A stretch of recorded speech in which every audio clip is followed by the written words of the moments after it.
Assalamualaikum warahmatullahi wabarakatuh. Salam sejahtera untuk kita semua. Om Swastu, Namo Buddhaya, salam kebajikan.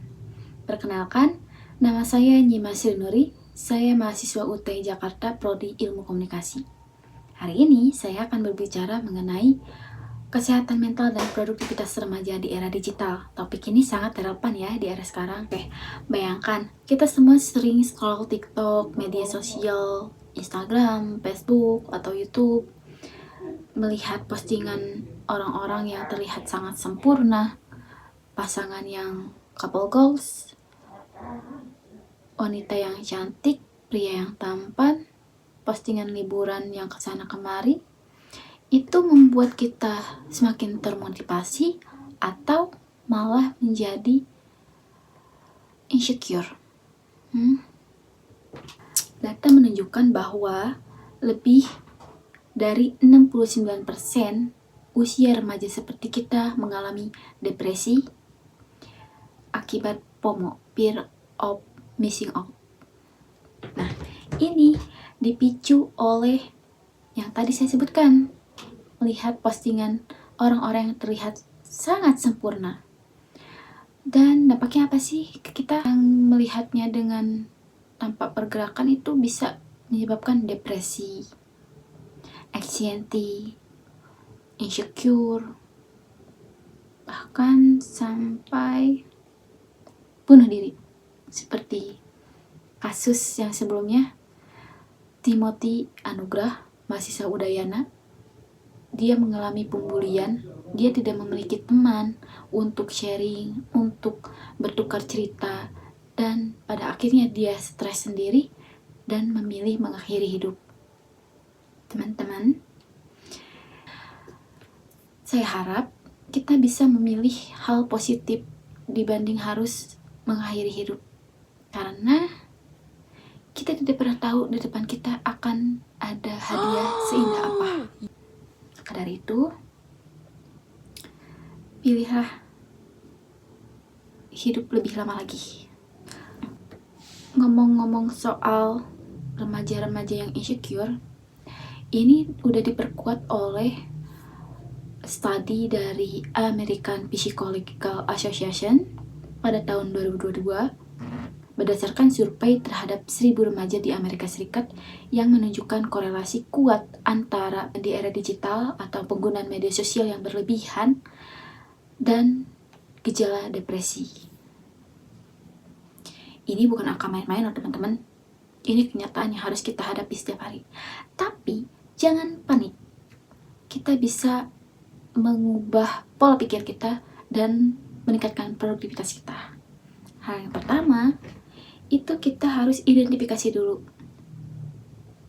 dampaknya pada produktivitas pribadi kita. Jika kita akhir-akhir ini sering merasa lelah, sering merasa depresi, sering merasa cemas, sering merasa males, kehilangan minat, misalnya kita yang tadinya hobi lari jadi males gerak, yang tadinya kita suka masak jadi mending GoFood aja, beli aja gitu. Nah, itu salah satu ciri-ciri orang yang depresi. Dampaknya apa sih? Produktivitas kita jadi menurun. Misalnya kita jadi malas belajar, kurang fokus saat di tempat kerja, tugas kuliah terbengkalai. Dan menurut WHO, depresi pada remaja dapat menurunkan produktivitas sebesar 20-30% karena energi kita habis untuk membandingkan diri kita dengan orang lain. Nah, bayangkan teman-teman, jika kita terus-terusan begini, maka apa yang akan kita dapat? Tentu saja produktivitas kita jadi terhambat, cita-cita kita jadi terhambat, dan kita akan terus stuck gini-gini aja. Tapi jangan khawatir, ada cara untuk mengatasinya. Yang kedua, itu penting untuk memahami bahwa media sosial itu adalah panggung sandiwara. Seperti yang kita alamin, kayak kita memposting sesuatu nih, posting konten, pasti kita dilihat terlebih dahulu postingannya ini apa udah bagus belum ya, kita pasti seleksi kalau kita mau posting foto yang mana ya, yang bagus ya, yang cakep yang mana ya. Atau misalkan kalau kurang bagus pasti kita diedit dulu, tambahin filter, di crop atau diedit macam-macam, baru kita mau posting. Nah, itu adalah bukti salah satu panggung sandiwara.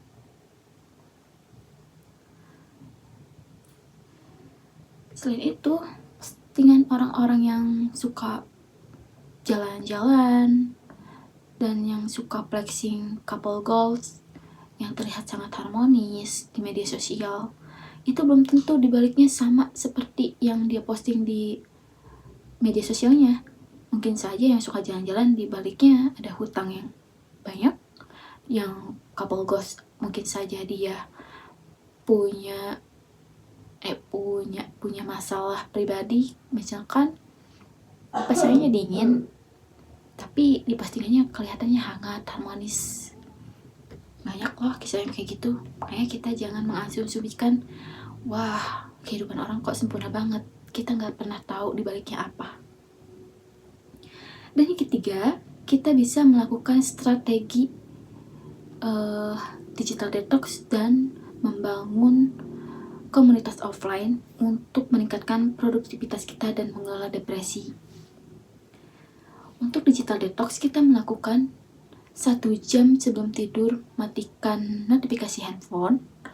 Kita bisa mengalihkannya dengan membaca buku, membaca novel, atau menulis journaling.